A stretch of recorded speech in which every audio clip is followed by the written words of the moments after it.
প্রেম ধীরে মুছে যায়, নক্ষত্রেরও একদিন মরে যেতে হয়। যে প্রেম শুরু হয়েছিল প্রায় 2 দশক আগে আকাশি সাদা জার্সিতে জাদু দেখার মাধ্যমে ধীরে ধীরে সময় এসেছে এই প্রেমের মুছে যাওয়ার, মাঠের খেলা থেকে মুছে যাওয়ার।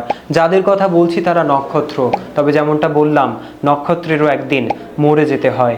মেসি ডি মারিয়াকে খেলতে দেখে এই প্রজন্মের অনেকেই ফুটবল বুঝতে শিখেছেন, ভালোবাসতে শিখেছেন। তবে এই যে কোপা আমেরিকা টুর্নামেন্টটা, এটাই কিন্তু মেসির শেষ কোপা আমেরিকা টুর্নামেন্ট। এটাই কিন্তু আর্জেন্টিনার জার্সিতে ডি মারিয়ার শেষ টুর্নামেন্ট। মেসি হয়তো এরপরে বিশ্বকাপটা খেলতে পারেন, কিন্তু মেসির বিশ্বকাপ খেলার জন্য এই যে 15 তারিখের ফাইনাল ম্যাচটা, সেটা কিন্তু খুবই গুরুত্বপূর্ণ। কারণ মেসি যেমন মানুষ, এই ফাইনাল ম্যাচটা যদি হেরে যান, হয়তো তিনি এতদিনে এই কয়েক বছরে যা অর্জন করেছেন তা নিয়ে খুশি মনে হয়তো রিটায়ারমেন্টে চলে যাবেন আর্জেন্টিনা জার্সি থেকে। কিন্তু ডি মারিয়া কিন্তু তার শেষ ম্যাচটা খেলতে নামবেন এই 15 তারিখে আর্জেন্টিনার হয়ে কোপা আমেরিকার ফাইনালে। এমনই একটা মঞ্চ কিন্তু আর্জেন্টিনার জার্সি থেকে বিদায় নেওয়ার জন্য খুঁজছিলেন আনহেল ডি মারিয়া। তিনি অসংখ্যবার, অসংখ্যভাবে, অসংখ্য আনন্দের উপলক্ষে ভাসিয়েছেন আলবিসেলেস্তে ভক্তদের।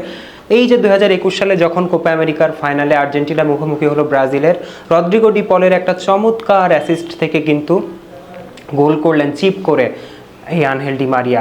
মেসি তার প্রথম যে শিরোপা, আন্তর্জাতিক শিরোপা জিতলো এই আনহেল ডি মারিয়ার করা গোল থেকেই।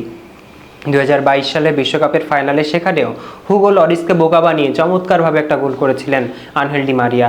বিশ্বকাপের শিরোপা জিতে যায় এই যে আর্জেন্টিনা। চমৎকারভাবে মেসি এবং ডি মারিয়ার মধ্যকার যে বন্ধুত্ব, সেটার প্রতিফলন কিন্তু আমরা দেখেছি।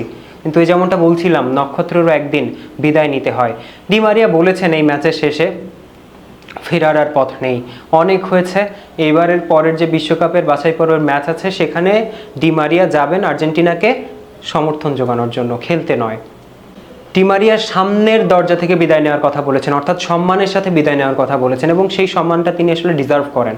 এতদিনের তার ক্যারিয়ারে আর্জেন্টিনাকে যতভাবে তিনি সাপোর্ট দিয়েছেন, মেসিকে যতভাবে তিনি সাপোর্ট দিয়েছেন, এই তরুণ দলটার আইডল হয়ে, অন অফ দ্য আইডল হয়ে যেমনভাবে তিনি আগলে রেখেছেন, পিচ থেকে সামনে থেকে নেতৃত্ব দিয়েছেন মেসির প্যারালালি, এই সম্মান তিনি ডিজার্ভ করেন। এবং এর চেয়ে ভালো মঞ্চ আসলে বিদায় নেওয়ার জন্য হতে পারে না, বোথ ফর মেসি।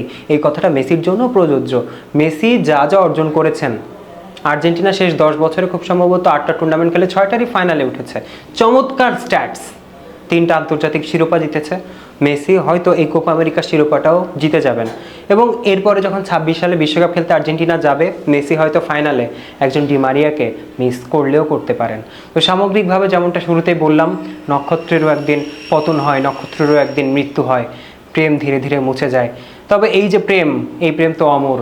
মেসি এবং ডি মারিয়াকে যারা দেখে ফুটবল খেলা বুঝেছেন, দেখেছেন, জেনেছেন, তাদের মেসি এবং ডি মারিয়ার প্রতি প্রেম যাবে না সহজে, ভালোবাসাটা থেকেই যাবে।